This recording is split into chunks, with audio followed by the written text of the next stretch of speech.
आज के इस वीडियो में हम लोग डॉक्टर भीमराव अंबेडकर के बारे में बात करेंगे। किसी भी महापुरुष के जीवन को पढ़ने और समझने से हमारे व्यक्तित्व का विकास होता है, हमारे जीएस नॉलेज का विकास होता है, जिससे हम समाज में कहीं हो रहे बातों को अंदाज़ा लगा सकते हैं कि वो बात सही हो रही है या गलत हो रही है। एक एजुकेटेड आदमी होने के नाते आपको सभी टॉपिकों का नॉलेज होना चाहिए। तो चलिए, डॉक्टर भीमराव अंबेडकर जैसे व्यक्तित्व को समझने के लिए मेरे हिसाब से एक एक मिनट का वीडियो काफ़ी नहीं है। डॉक्टर भीमराव अंबेडकर का जन्म 14 अप्रैल 1891 ईस्वी को महू मध्य प्रदेश में हुआ था, जो इंदौर डिस्ट्रिक्ट में है, और ये लगभग अपना 65 वर्ष तक नहीं जीवित रहे और 6 दिसंबर 1956 को इनकी मृत्यु हो गई और इनकी समाधि स्थल का नाम चैत्य भूमि दिया गया। मध्य प्रदेश महू में जन्म हुआ था। तो क्या ये एमपी के थे? जी नहीं, ये मंडाना तालुका रत्नागिरी महाराष्ट्र के थे। फिर ये एमपी में क्या कर रहे थे? चूँकि इनके पिता ब्रिटिश आर्मी में सूबेदार के पद पर थे और वहाँ पे उनकी पोस्टिंग थी, इसलिए उनका जन्म वहीं पर होता है। इनके पिताजी का नाम रामोजी सकपाल था और माता का नाम भीमाबाई था। ये अपने माता पिता 13 संतानों में से सबसे ज़्यादा बुद्धिमान, सबसे ज़्यादा अक्लमंद और सबसे ज़्यादा पढ़ाई में रुचि रखने वाले मात्र एक संतान थे। डॉक्टर भीमराव अंबेडकर अपने परिवार के मात्र एक ऐसे संतान हुए जो कि 4th क्लास से आगे की पढ़ाई किए। चूँकि हमारा समाज में उस समय बहुत सारी कुरीतियाँ विद्यमान थी।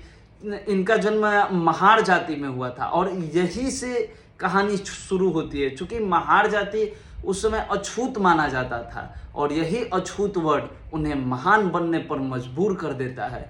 यही अछूत वर्ड के कारण इतना संघर्ष करते हैं, इतना लगन से तैयारी करते हैं और ताकि उनका समाज आगे ला सके और सभी नागरिकों को राइट टू इक्वालिटी, समानता का अधिकार दिला सके। देखिए, उस समय कुरीतियाँ तो विद्यमान थी, लेकिन समाज के कुछ ही लोगों के कारण पूरा समाज बदनाम हो जाता है। ऐसा नहीं था कि सभी उच्च वर्गीय लोग इनसे अछूतों जैसा व्यवहार करते थे, लेकिन हाँ, उस समय जैसी कुरीतियाँ थी उसके अनुसार मैक्सिमम लोगों द्वारा इनके साथ डिस्क्रिमिनेशन का व्यवहार किया जाता था। तो सबसे पहले हम लोग जब इनके एजुकेशन लाइन में जाते हैं तो इनका जो टीचर होते हैं उन्हें काफ़ी सपोर्ट करते हैं, जिनका नाम होता है कृष्णानंद केशवा अंबेडकर। और ये टीचर इनको इतना मानते हैं कि इन्होंने अपना सरनेम अंबेडकर इन्हें दे देते हैं। इनके स्कूल में कुछ एक आध घटनाएं हो जाती है। जैसे जब ये इनका स्कूल में दाखिला होता है तो इनकी मम्मी इनको समझाती है कि देखो बेटा, तुम अछूत जाति के हो और अछूतों का इस समाज में बहुत ही दुर्व्यवहार किया जाता है। अगर तुम पढ़ने जा रहे हो तो तुमको सब सहन करना होगा और किसी की बात का जवाब नहीं देना होगा, झगड़ा नहीं करना होगा, बस तुम्हें अपनी पढ़ाई पर ध्यान रखना होगा। माता की इस बात को फॉलो करते हैं डॉक्टर भीमराव अंबेडकर और किसी से झगड़ा नहीं करते हैं। सभी लड़के जहाँ बेंच पर बैठते हैं वहाँ पे ये नीचे बोरा बिछा कर बैठते हैं। जहाँ पे क्लास के लड़कों का बाहर में चप्पल खोला जाता था वहाँ पर इनको बैठने का जगह दिया जाता है। एक बार की बात है कि जहाँ पर सबका बैग रखा होता है वहाँ पर जाकर ये अपना बैग रख देते हैं। अछूत होने के कारण उस दिन सारे बच्चे खाना नहीं खाते हैं, अपना लंच नहीं करते हैं कि हमारा बैग उस अछूत के बैग से टच हो गया है। इन सभी समस्याओं के बावजूद डॉक्टर भीमराव अंबेडकर केवल और केवल अपना ध्यान स्टडी की तरफ रखते हैं और ये 10th पास कर जाते हैं। बाद में अपने टीचर के सुझाव पर इनके पिता बम्बई के एलिफेस्टन हाई स्कूल ले जाते हैं, जो कि एक काफ़ी फेमस हाई स्कूल था एजुकेशन के मामले में। लेकिन यहाँ पर भी डिस्क्रिमिनेशन इनका पीछा नहीं छोड़ती है, यहाँ पर भी जातिगत भेदभाव इनका पीछा नहीं छोड़ती है। ये अपने आत्मकथा में लिखते हैं कि नो प्यून नो वाटर, यानी कि जब स्कूल में इन्हें प्यास लगती थी, क्लास के बाहर रखे मटके को भी छूने का इन्हें इजाज़त नहीं था। प्यून इन्हें दूर से पानी देता था तब ये पानी पीते थे। जिस दिन प्यून नहीं आता था उस दिन इन्हें पानी नहीं मिलता। आज 17 साल की उम्र में इन्होंने अपना क्लास 10th पास कर लिया और ये अपनी कम्युनिटी से क्लास 10th करने वाले, अपने कम्युनिटी और अपने परिवार से क्लास 10th कंप्लीट करने वाले पहले। उस समय बाल विवाह हमारे समाज में विद्यमान था, तब इनकी शादी उसी 10th पास करते समय ही 1906 में रामाबाई से कर दी जाती है। हालांकि रामाबाई का भी जीवन काफ़ी लंबा नहीं होता है, 1935 में इनकी भी मृत्यु हो जाती है। हॉस्पिटल में मिली एक औरत, इनकी सविता, उनसे इनकी शादी हो जाती है, सविता अम्बेडकर, जो कि 1948 में शादी होता है, और वो 96 ईयर के उम्र में 2003 में उनका मृत्यु होता है।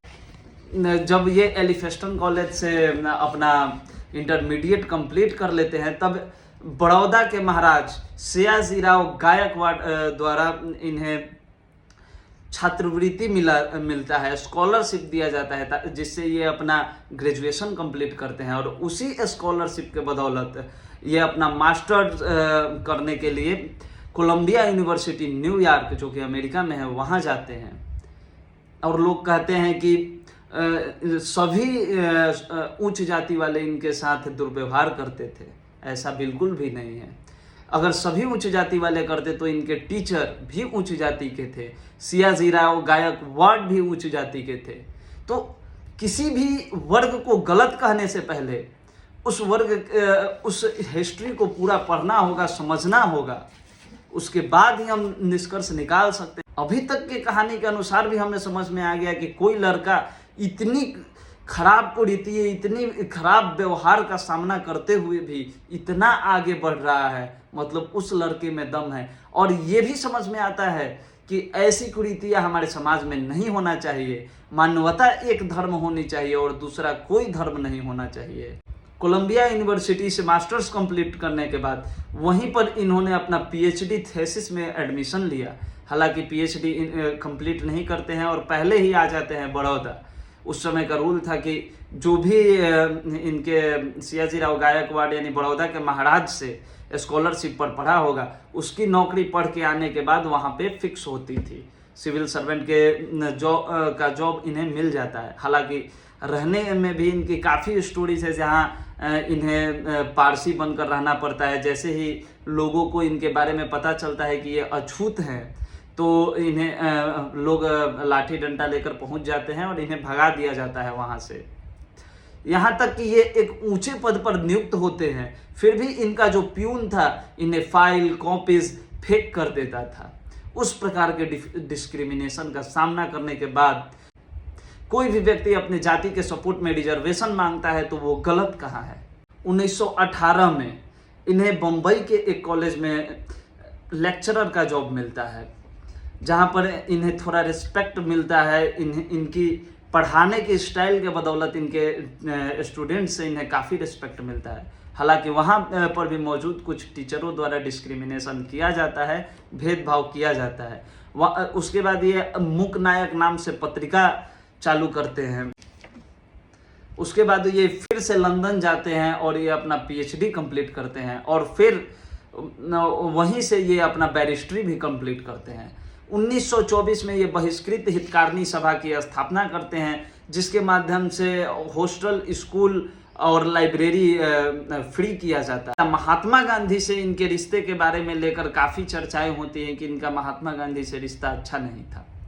देखिए, दोनों नेता का सोच केवल और केवल देश के प्रति था और साथ ही साथ अंबेडकर का सोच अपने जाति के प्रति भी था, क्योंकि ये जो झेले थे ये नहीं चाहते थे कि कोई और भी झेले। चूँकि ये अच्छे फैमिली से थे और लंदन से पढ़ाई करने के बाद लंदन में भी इन्हें कोई भी कॉलेज में लेक्चरर का जॉब भी मिल सकता था और वहाँ पे डिस्क्रिमिनेशन भी नहीं था, जातिगत छुआछूत का भेदभाव भी नहीं था, तो वहाँ पे आराम से ये अपना जीवन व्यतीत कर पाते। लेकिन जब ये ऐसा करते तो इनकी जाति को आगे ले जाने वाला, हमारे समाज से छुआछूत को खत्म करने वाला कौन होता। इन सभी सोच के कारण ये फिर से भारत आकर अपना संघर्ष चालू करते हैं। जब गांधी जी के साथ इनके रिश्ते की बात होती है तो बात आता है पूना पैक्ट की। 25 सितंबर 1932 की ये घटना, जब महात्मा गांधी जी अंबेडकर द्वारा मांगे गए पृथक निर्वाचन क्षेत्र के विरोध में अनशन चालू कर देते हैं यरवदा जेल में ही, तब महात्मा गांधी, मदन मोहन मालवीय और डॉक्टर भीमराव अंबेडकर की एक बैठक बुलाई जाती है जिस पर निर्णय लिया जा सके। देखिए, पृथक निर्वाचन से क्षेत्र मांगने का ऐसा इनका तात्पर्य था कि दलितों के लिए एक पृथक निर्वाचन क्षेत्र जहां पर केवल दलित निवास करे और उनका नेता भी दलित ही हो। लेकिन महात्मा गांधी ऐसा मानते थे कि इससे हमारे देश के विभाजन की प्रक्रिया पे और जोर आएगा और हमारा देश कई टुकड़ों में बट जाएगा, जिसके कारण गांधी जी भी अपने जगह पे सही थे और अंबेडकर भी अपने जगह पे सही ही थे।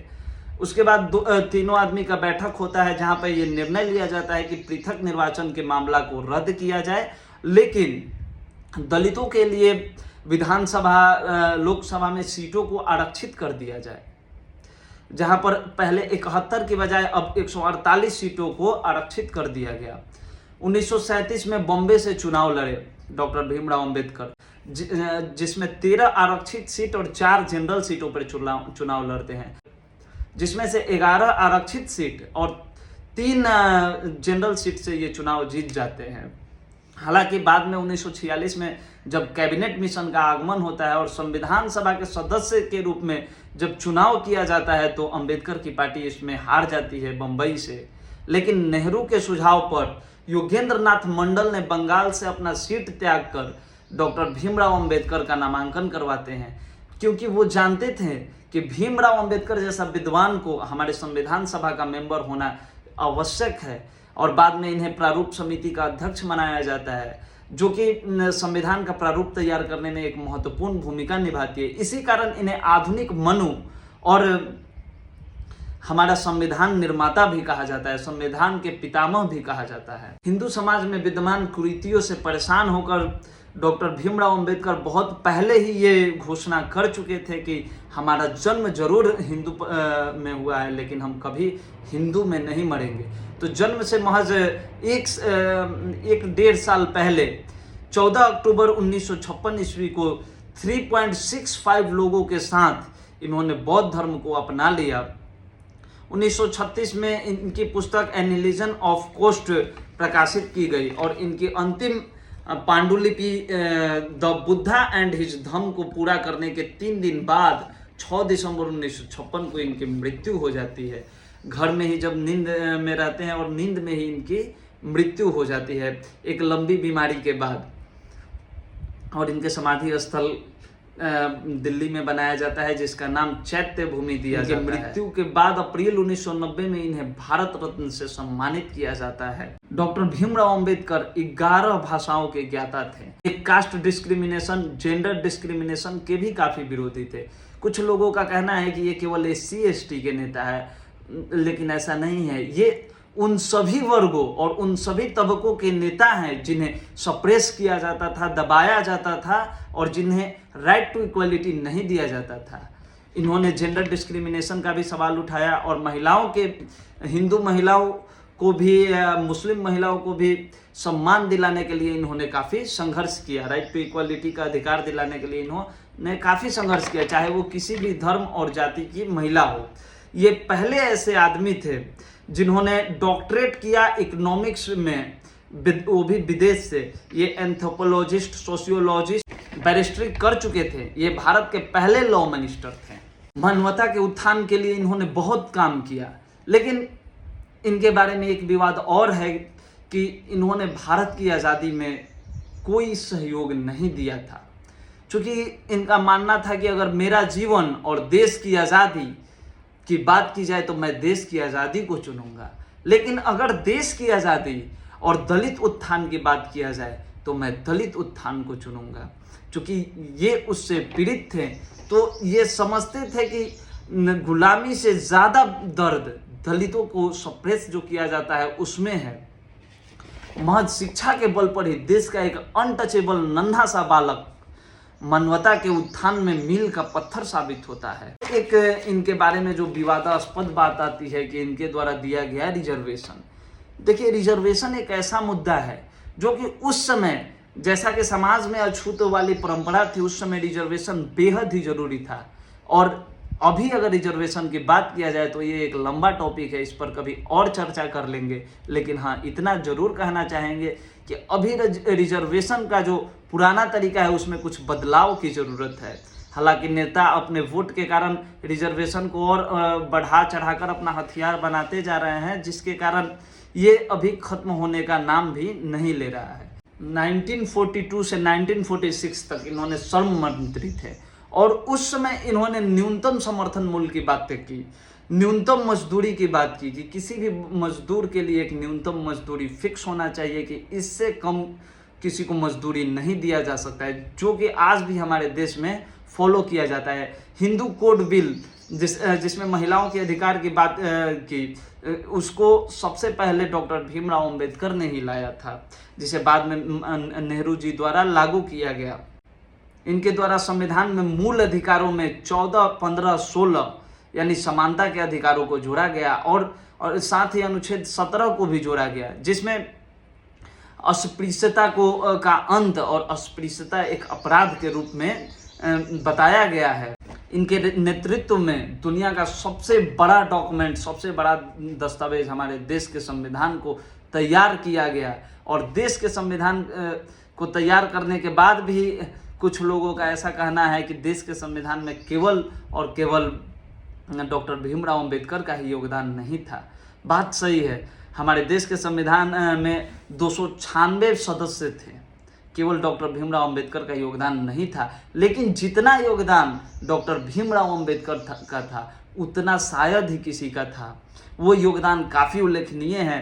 हमारे संविधान के इस सफ़र में वो योगदान को कभी नहीं नकारा जा सकता है और बाकी सब के योगदानों से वो योगदान सर्वोपरि है। उन्होंने खुद कहा था कि कॉन्स्टिट्यूशन उन सभी व्यक्तियों का सम्मान करता है जो कि आज़ादी की लड़ाई में, जो कि संविधान सभा में संविधान बनाने में अपना सहयोग दिया है। तो इस प्रकार हमने आज डॉक्टर भीमराव अंबेडकर के बारे में चर्चा किया और उनके बारे में बहुत सारे फैक्टों और बहुत सारे तथ्यों को देखा।